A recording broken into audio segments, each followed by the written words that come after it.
Hello, I'm Dawn Milne from Ivey's Department of Communications and Public Affairs. I'm pleased to be here with Ivey Finance Professor George Athanassakos from the Ben Graham Center for Value Investing. We're here today to talk about the Ben Graham Center's 2012 Value Investing Conference on April 25th. George, can you tell me a bit about the focus of the conference? Yeah, Dawn, as you probably know, I hold the Ben Graham Chair in Value Investing. And the chair was endowed by Prem Watsa of Fairfax Financial. And my mandate has been to develop a program in value investing as well as spread the word to academics and the public. So I have developed a number of graduate and undergraduate courses as well as offer seminars to the public and develop also conferences. So this conference that we're running on April the 25th is part of spreading the word to academics because academics don't know much about value investing, and to the public because the public is confused about what value investing is all about.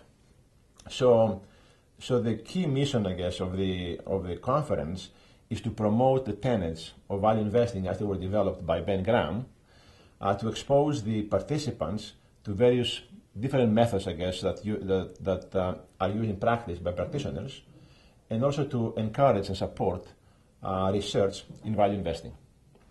You have a great keynote speaker and experts at this event. Can you tell us a bit about their expertise and what people will learn? Yeah, our speakers in the conference are experts in finding value and especially finding undervalued companies from a global context. And these speakers come from Australia, US, and Canada. As investors, we always want to find companies that create value. And as corporate executives, we want to manage companies to create value to make them attractive to investors. So in our conference, we got both sides of the equation. We got investors and we got corporate executives.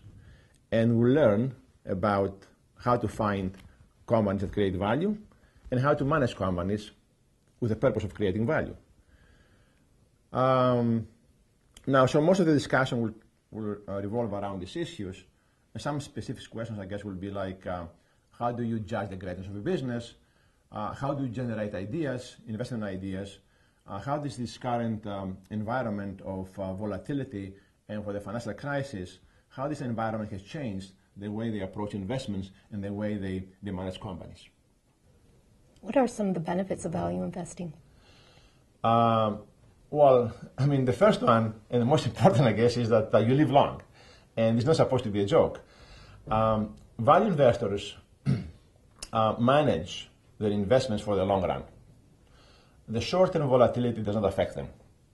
Quarterly performance evaluations do not drive the results or their performance or their behavior. So they live a life which is more balanced and more calm than the other investors who are driven by volatility, and volatility actually takes a toll on them and bears them out. Many times when people ask me, how do I know if a shop is a value shop? And I say to them, if you walk in a shop and from the buzz in the room, you can tell if the market goes up or down, this is not a value shop. In a value shop, when you come in, you cannot even know if the market is open. And Buffett also says, that when I buy a company, I don't care if the market closes for the next 3 years. I like the company, I bought it, I don't care about the short-term volatility. And of course, another reason is that value investing works. Value stocks outperform growth stocks in good times and bad times, in recessions, recoveries, when news is good and when news is bad. And they do all this without actually exposing the investor to higher risk. Is there a growing interest in value investing in light of recent market volatility? Yeah, I mean, that's an interesting question because, if you look historically, value investing was very, very popular during the time that Ben Graham was alive.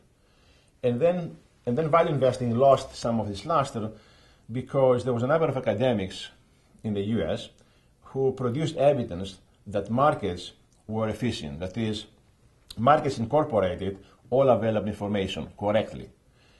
Now, if that was true, no one could be a stock picker, and stock picking doesn't work because the markets reflect all the information. You cannot take advantage of mispricing to generate consistent profits. Now, however, we know that this is not true. Markets are not efficient. Stock picking works, especially in this current environment, in the future when volatility will be the rule of the game. I expect that the markets will become more volatile in the future and increasingly volatile because productivity will slow down, taxes will increase, government spending will be cut down, population growth will slow down and turn negative in many Western countries, baby boomers will be retiring and will be spending rather than saving, and eventually with high inflation and higher interest rates, all this will contribute to volatility. Now, in this environment, to make money, you've got to be an active investor. A careful, disciplined, and patient stock picker, like a value investor. So I think in this environment, due diligence will be very important. Stock picking will be very important. Selecting the right stocks will be more important in managing risk than diversification. Thank you very much, George. Thank you.